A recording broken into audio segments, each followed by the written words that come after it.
नमस्कार साथियों, मैं आपका दोस्त एडवोकेट नवीन कुमार दोबलधन अपने YouTube चैनल पर आप सभी का स्वागत करता हूं। साथियों, आज हम इस वीडियो के माध्यम से आपको एक जागरूकता जो कि राइट टू सर्विस एक्ट से संबंधित है। ये एक्ट वर्ष 2013 में 7वें ऑर्डिनेंस के तहत पास हुआ था। तो इस एक्ट के बारे में हरियाणा वासियों को बहुत कम जानकारी है। तो इस एक्ट के संबंधित मैं आपको पावर्स बताऊंगा और ये भी बताऊंगा कि आप किस प्रकार से अपने अटके हुए कार्य जो कि केवल भ्रष्टाचार के लिए आपके अटका दिए जाते हैं उनको किस प्रकार से सरलता से करा सकते हैं। तो इस मुद्दे पर आज हम आपसे बात करेंगे और बताएंगे। साथियों, जैसा कि आप सभी को पता है कि जब से हरियाणा में ऑनलाइन सिस्टम की शुरुआत हुई है, भ्रष्टाचार डबल ट्रिपल 10-10 गुना 20-20 गुना हो गया है। पहले जो कार्य आप लोग 1000-1500 रुपये में करा लेते थे, आज उसी की कीमत 10,000-15,000 रुपये हो गई है और फिर भी आपको चक्कर काटने पड़ते हैं। साथियों, ये एक ऐसा एक्ट है जो कि आपकी सेवा के लिए बनाया गया था और आप इसके माध्यम से किस प्रकार से अपने कार्य बड़ी सरलता से करा सकते हैं, बिना किसी भ्रष्टाचार में शामिल हुए आप अपने कार्य कोई भी कार्य आसानी से करा सकते हैं। लिस्ट डिपार्टमेंट की किन किन पर ये एक्ट लागू होगा, सभी डिपार्टमेंट की लिस्ट हमने साइड में डाल रखी है वीडियो की। तो कृपया आप वीडियो के साथ अपने डिपार्टमेंट्स देख लीजिए। इसमें मैं आपको मुख्यतः एक डिपार्टमेंट के बारे में बताऊंगा कि उसमें कैसे कार्य कराएं। बाकी डिपार्टमेंट में भी सेम ही तरीके से कार्य होता है साथियों, वही फॉर्मूला उन पे भी लागू होगा।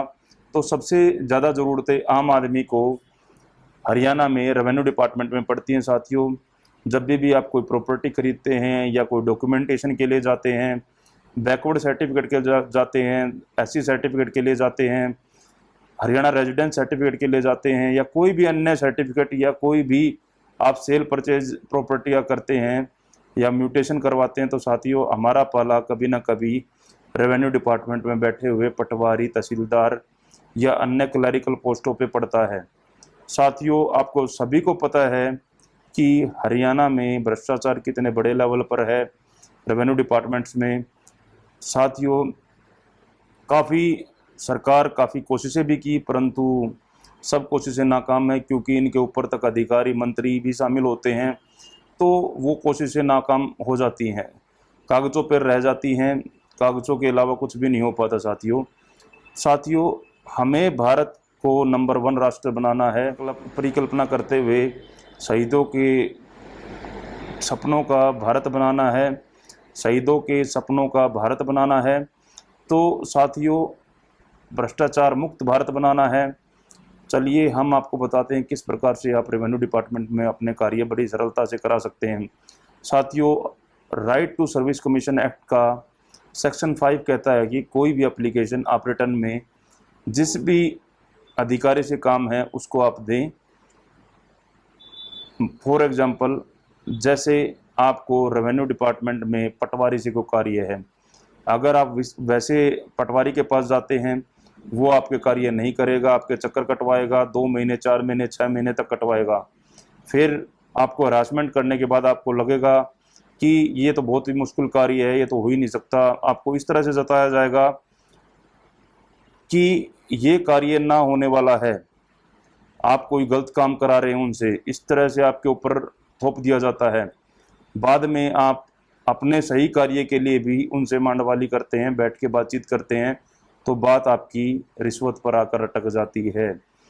तो साथियों, एक तरीका है ये भी भ्रष्टाचार का कि आपका कोई भी कार्य आता है, आपको दौड़ाया भगाया दाएं बाएं इधर उधर भगाया जाता है ताकि आप खुद परेशान हो जाएं। परेशान होके आप उनको खुद ही बोल दें, बताओ भाई क्या चाहते हो आप लोग, तो वो अपनी बड़ी सरलता से बारगेनिंग करके आपको से की जेब से पैसा निकालने में कामयाब हो जाते हैं। साथियों, इन प्रोसेस से बचने के लिए right to service commission act आपके लिए बहुत उपयोगी है। साथियों, राइट टू सर्विस के तहत आप जैसे ही किसी भी रेवेन्यू डिपार्टमेंट में घुसेंगे, तहसील में घुसेंगे साथियों, आपको सामने एक चार्ट लगा हुआ मिलेगा ब्लू कलर का। उसके चार्ट के ऊपर हर कार्य का काम और डेज निर्धारित है, कितना, अगर आपने म्यूटेशन करानी है, कोई भी जमाबंदी लेनी है, कोई भी, या कोई भी अन्य कार्य है, जैसे बैकवर्ड सर्टिफिकेट बनवाना है, लाइसेंस बनवाना है, या कोई भी कार्य है, उसके सामने दिन तय सीमित हैं कि इतने दिन में आपका ये काम होकर आपको वापस मिल जाएगा। परंतु अक्सर हमने देखा है कि बोर्ड केवल दिखावटी हैं, उनका कोई प्रयोग नहीं है, ना ही पब्लिक अपने राइट से अवेयर है। वो जाती है और अपने काम बिना कराए वापस आ जाती है, और ना उनसे इस तरह का कोई बातचीत हो पाती, ना वो उस तरह की अपनी बातें रख पाते कि जी फलाने काम के लिए इतने दिन निर्धारित, आप इतना डिले क्यों कर रहे हैं। तो साथियों, इसका सरलतम उपाय है, टू सर्विस एक्ट आपको कहता है कि आप अपने कलम और कागज़ का प्रयोग करें, एप्लीकेशन लिखें। लिखित में एप्लीकेशन आप जिस भी संबंधित क्लर्क से काम है या अधिकारी से काम है, तो आप एक एप्लीकेशन उस संबंधित क्लर्क या अधिकारी को हैंडओवर करें और उसकी रिसीविंग लेना न भूलें। उसकी रिसीविंग लें, वो डायरी नंबर नोट कराएं और अपने पास संभाल के उसको एक रिसीविंग को रखें। साथियों, पहली एप्लीकेशन में शायद वो अधिकारी या वो क्लर्क आपका काम ना करे, क्योंकि उनको आदत पड़ चुकी है सालों से, वर्षों से भ्रष्टाचार की। तो वो नहीं चाहेंगे कि आपके काम बड़ी सरलता से हों और आपका भ्रष्टाचार से पीछा छूटे। वो कभी नहीं चाहेगा, वो आपका फिर भी डिले करेगा। आप निर्धारित समय के बाद तुरंत, जो बोर्ड पे निर्धारित समय लिखा हुआ है उसके तुरंत बाद सेक्शन 6 के अंतर्गत अपील फाइल करें उससे ऊपर अधिकारी के पास कि जी हमने नीचे आपके इस अधिकारी के पास ये फलां एप्लीकेशन दी थी और इस पर आज तक कोई कार्रवाई नहीं हुई है, तो कृपया करके आप इस पर कार्रवाई कीजिए। साथियों, या तो वो अधिकारी करेगा या नहीं करेगा। डिस्पोज ऑफ के लिए टाइम है, टाइम लिमिट फ्रेम है। कई बार हमने देखा है कि वो डिस्पोज ऑफ नहीं करते, पर उसके बाद भी आप जो आपका टाइम फ्रेम है उसके अंतर्गत जितना भी टाइम दिया हुआ है 30 डेज़ का टाइम है, अगर उसके अंतर्गत फर्स्ट अपील नहीं करती तो आप सेकंड अपील में चले जाइए। साथियों, सेकंड अपील में भी नहीं होता तो उसके तुरंत बाद आप कमीशन में, राइट टू सर्विस कमीशन बैठा है आपकी सुनने के लिए, उसके अंदर आप केस के माध्यम से जा सकते हैं, केस दायर कीजिए। 5,000 रुपये से लेके 20,000 रुपये तक का जुर्माना, कंपनसेशन आपका प्रावधान इस एक्ट के अंतर्गत दिया गया है। अगर कोई भी विलफुली, अधिकारी हो या क्लर्क हो, कोई भी विलफुली आपका काम रोकता है तो उसके ऊपर 5,000 रुपये से लेके 20,000 रुपये कंपनसेशन उसको आपको देना होगा। तो साथियों, बिना घबराए, बिना डरे आप अपने एप्लीकेशंस दायर करें। रेवेन्यू डिपार्टमेंट के मैं आपको फॉर्मेट्स दिखा देता हूं। साथियों, साइड में वीडियो में आप देख सकते हैं कि हमने किस प्रकार से एक रेवेन्यू डिपार्टमेंट का पटवारी अपनी मनमानी कर रहा था, भ्रष्टाचार से लिप्त उसका दिमाग हो चुका है और वो मनमाने ढंग से परेशान किए जा रहा था एक सीनियर सिटीजन को।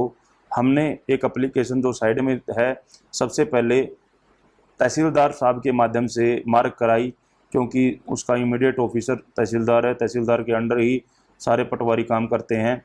पटवारी एकमात्र एक क्लर्क होता है साथियों, तो उसकी ड्यूटी है, ड्यूटी बाउंड है काम करने के लिए। हमने ये एप्लीकेशन दी, अपने जो सीनियर सिटीजन है उनके नाम पे लगवाई।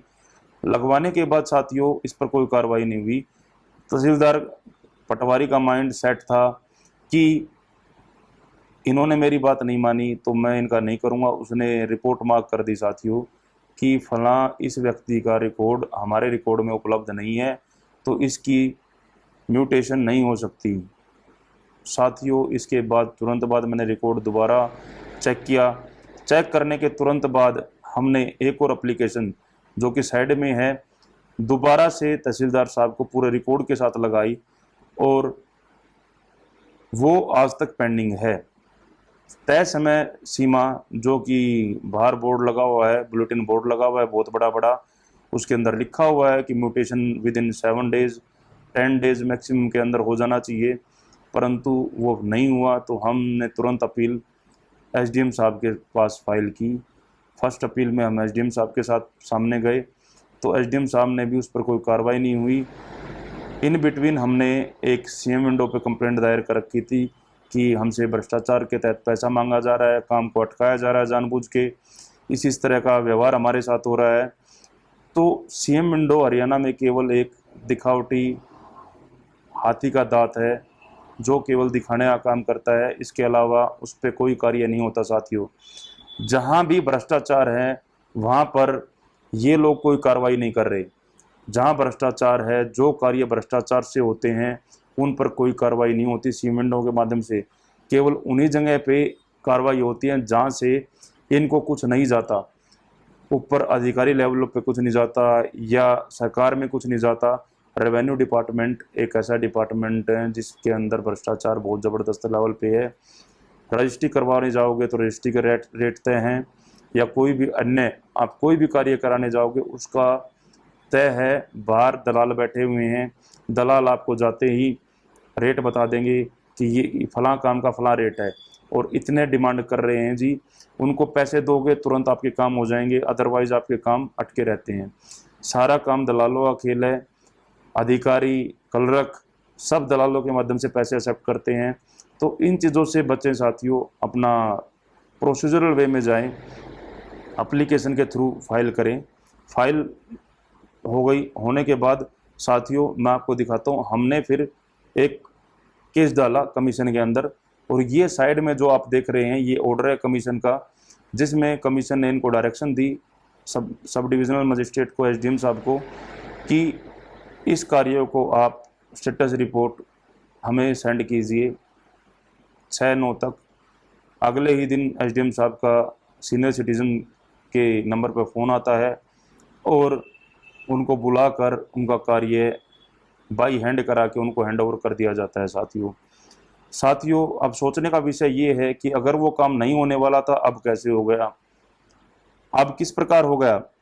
यानी क्लियर इंटेंशन थी कि भ्रष्टाचार ने वो अधिकारी लिप्त थे, भ्रष्टाचार उनकी नीयत थी।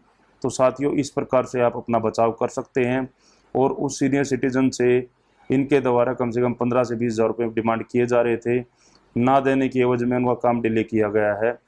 तो अब हमने कमीशन से डिमांड की है कि भ्रष्ट पटवारी के ऊपर जुर्माना लगाया जाए और वो जुर्माना कंपनसेशन के तौर पर हमारे जो सीनियर सिटीज़न है उनको पे किया जाए। उनका हरासमेंट हुआ है, मेंटली डिस्टर्ब किया है, मेंटली एगोनी दी है। तो साथियों इस प्रकार से आप अपने काम सरलता से करा सकते हैं। साथियों धन्यवाद। अगर वीडियो अच्छी लगी हो तो लाइक, शेयर एंड कमेंट करना ना भूलें और सब्सक्राइब करें साथियों। आपको अधिक से अधिक इस तरह की वीडियो मिलती रहेंगी।